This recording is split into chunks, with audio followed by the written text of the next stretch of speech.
Healthy and delicious? Check out this whole wheat chocolate chip banana bread. There's a million banana bread recipes out there, and I'm not going to claim that this is the best one, but it's definitely my personal favorite. So today we're going to be making some whole wheat chocolate chip banana bread. Let's get into it. As it goes with banana bread, the riper the bananas, the better. So grab your 3 ripest bananas and mash them up until they're nice and soupy. Yum, look at that. And then set aside. Then grab a large bowl and add a 1/3 cup of canola oil and a 1/2 cup of maple syrup. If you're trying to find ways to make your baking a little bit healthier, swapping butter for canola oil reduces the amount of saturated fat, and maple syrup is a great substitute for processed sugars. Anyway, once that's all mixed together, add 2 room temperature eggs and whisk well to combine. Then add the mashed bananas and a 1/4 cup of milk and whisk again.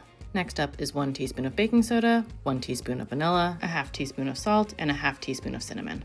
For everything except the baking soda, feel free to make them heaping, they don't need to be level.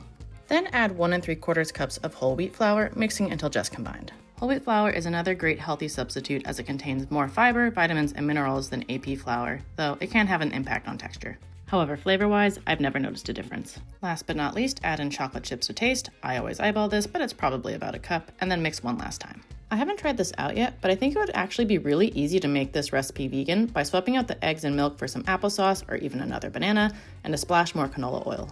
Now that the banana bread batter is ready, pour it into a greased 9x5 loaf pan.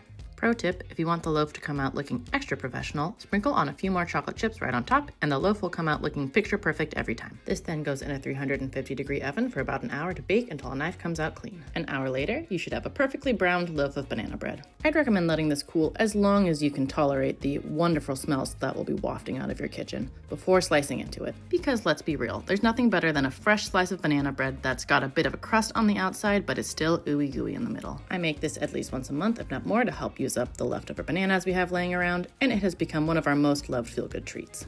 Feel free to zhuzh this up further by adding other flavorings like peanut butter or walnuts, and as always, let me know if you make this.